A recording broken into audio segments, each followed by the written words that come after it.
13 मार्च 2026 Calcutta airport की वो खामोश सुबह जिसने वॉशिंगटन से लेकर तेहरान तक हड़कंप मचा डाला है। भारतीय सुरक्षा एजेंसियों के हत्थे चढ़ा एक ऐसा शख्स जिसे दुनिया मौत का सौदागर बोलती रहे। नाम मैथ्यू एरन वैन डाइक, एक अमेरिकी मर्सिनरी जिसे खुद CIA ने रिजेक्ट कर डाला, लेकिन जिसका खौफ लीबिया से लेकर यूक्रेन के मोर्चों तक फैला है। 6 प्रोफेशनल यूक्रेनी लड़ाके के साथ ये जासूस भारत के मिजोरम के जंगल में क्या कर रहा था? क्या ये टूरिस्ट थे या भारत को दहलाने आए डीप स्टेट के मोहरे? इस एक गिरफ्तारी ने अमेरिका में बवाल मचा डाला है और ईरान की सड़कों पर जश्न शुरू हो गया है। आज हम खोलेंगे मिशन मिजोरम की वह टॉप सीक्रेट फाइल जिन्हें दुनिया की सबसे ताकतवर एजेंसियां आपसे छिपाना चाहती। अपनी कुर्सी की पेटी बांध लीजिए क्योंकि यह सच आपको हिलाकर रख डालेगा रे। तुम छो मजा मार ममा। मैथ्यू एरन वैन डाइक, बाल्टीमोर, अमेरिका का एक साधारण छोकरा जिसका दिमाग युद्ध की कहानियां और जासूस के उपन्यास से भरा था। लेकिन मैथ्यू कोई फिल्मी जासूस नहीं बनना चाहता रे, वो असली दुनिया का किंग मेकर बनना चाहता। अपनी पढ़ाई के दौरान ही उसने जॉर्ज टाउन यूनिवर्सिटी से सिक्योरिटी स्टडीज में मास्टर डिग्री हासिल की। उसका एक ही सपना था, दुनिया की सबसे बड़ी खुफिया एजेंसी CIA का हिस्सा बनना। लेकिन किस्मत को कुछ और ही मंजूर था। CIA की सख्त चयन प्रक्रिया में मैथ्यू ने कई बाधाएं पार की, लेकिन जब बारी आई पॉलीग्राफी यानी झूठ पकड़ने वाले टेस्ट की तो मैथ्यू का झूठ पकड़ा गया। CIA ने उसे अपनी दहलीज से बाहर का रास्ता दिखा दिया। लेकिन एक ठुकराया हुआ जासूस एक आम नागरिक से कहीं ज्यादा खतरनाक होता है। मैथ्यू ने तय किया कि वह अमेरिका के लिए नहीं लड़ सकता तो वह अपनी खुद की प्राइवेट आर्मी चलाएगा। साल 2011 लीबिया में गृह युद्ध की आग लगी थी। गद्दाफी के खिलाफ विद्रोह चरम पर था। मैथ्यू वैन डाइक वहां एक पत्रकार बनकर पहुंचा, लेकिन उसके हाथ में कैमरे से ज्यादा बंदूक नजर आने लगी। उसे गद्दाफी की सेना ने पकड़ लिया और 6 महीने तक त्रिपोली की एक कालकोठरी में रखा।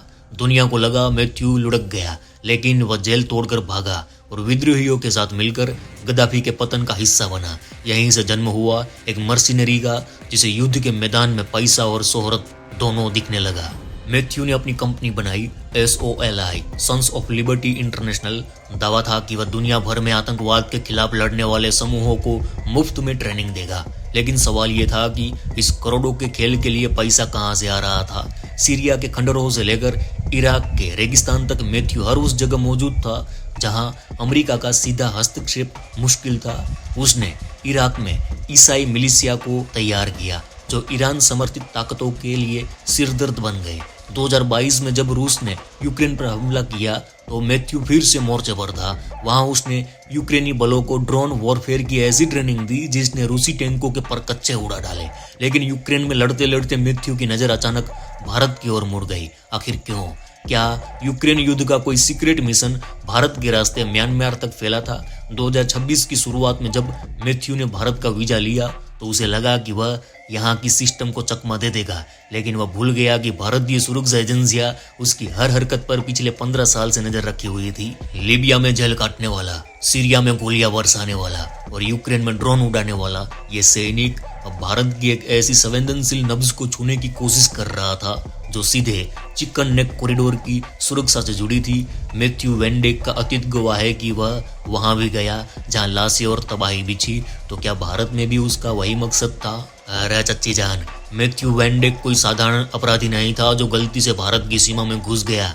उसकी नजरें भारत के सबसे संवेदनशील और रणनीतिक इलाके पर थी जिसे हम चिकन नेक यानी सिलीगुड़ी कॉरिडोर कहते हैं। यह भारत का वह संकरा रास्ता है जो पूरे पूर्वोत्तर को यानी नॉर्थ ईस्ट को मुख्य भारत से जोड़ता है। अगर यहाँ छोटी सी भी हलचल होती है तो पूरा भारत कट सकता है। NIA की चार्जशीट और खुफिया रिपोर्ट से जो सच बाहर आया है वह किसी भी भारतीय को रूह कंपा देने के लिए काफी है।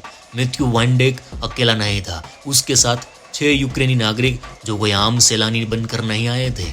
वे थे ड्रोन वॉरफेयर के मंजे हुए उस्ताद। ये वह लोग थे जिन्होंने रूस यूक्रेन के मैदान में ड्रोन से तबाही मचानी सीखी थी।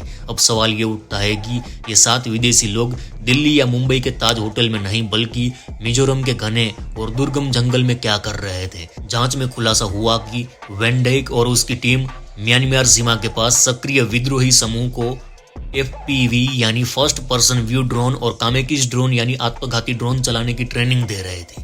ये वही तकनीक है जिसने आधुनिक युद्ध की परिभाषा बदल दी है। ये विद्रोही समूह को सिखा रहे थे कि कैसे रास्ते और कमर्शियल ड्रोन को घातक हथियार में बदला जाए।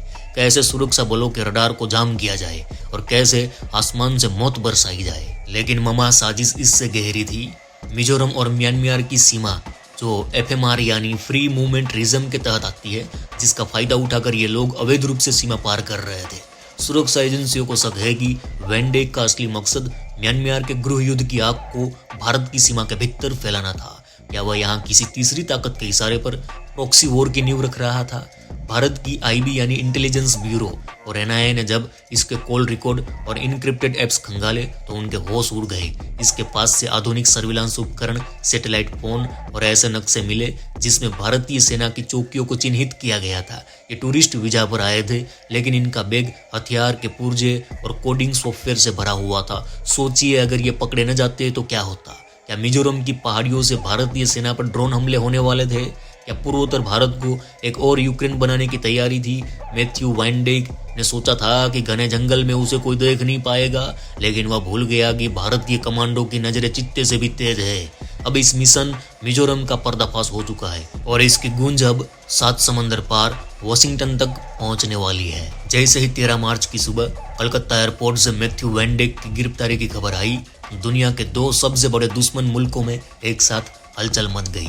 एक तरफ वॉशिंगटन डीसी के व्हाइट हाउस में आपातकालीन बैठकें शुरू हो गई तो दूसरी तरफ तेहरान की सड़कों पर गुलाल उड़ाए जाने लगे। सवाल ये था कि आखिर एक अमेरिकी नागरिक की भारत में गिरफ्तारी से पूरी दुनिया का भू राजनीतिक संतुलन कैसे हिल गया।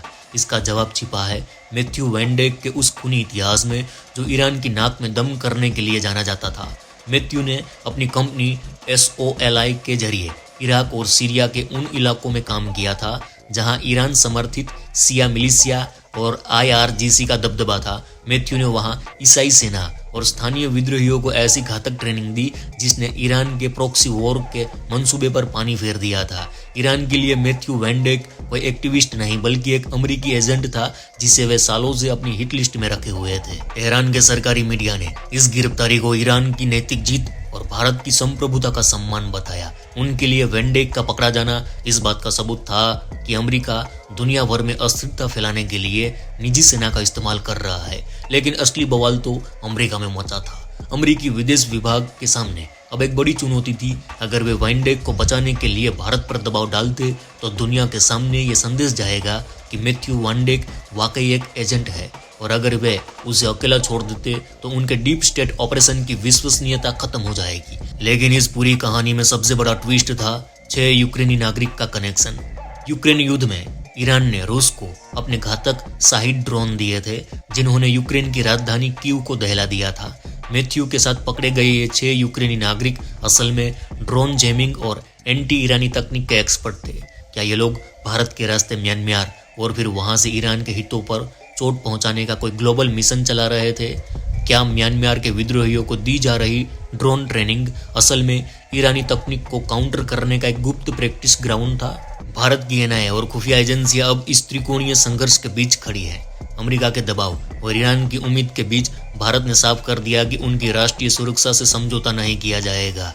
वैन डेक पर फॉरेन एक्ट और UAPA यानी आतंकवाद विरोधी कानून के तहत मामला दर्ज करना इस बात का संकेत है कि भारत इसे केवल एक वीजा उल्लंघन का मामला नहीं मान रहा। यह गिरफ्तारी एक कड़ा संदेश है कि भारत अब किसी भी विदेशी ताकत के प्रॉक्सी वॉर का मैदान नहीं बनेगा, चाहे वह अमेरिका ही क्यों ना हो। Arra Pathan Matthew van deck ने शायद सोचा था कि भारत भी लीबिया की तरह एक कमजोर देश होगा या सीरिया की तरह एक ऐसा रण क्षेत्र जहां वह अपनी निजी सेना के साथ जो चाहे कर सकता। लेकिन 13 मार्च 2026 को कलकत्ता की उस जेल की कालकोठरी में उसे अपनी सबसे बड़ी गलती का एहसास हुआ। वह भूल गया था कि यह 1990 का भारत नहीं बल्कि नया भारत है जो अब अपनी सीमाओं की सुरक्षा के लिए किसी भी सुपर पावर के सामने झुकने को तैयार नहीं।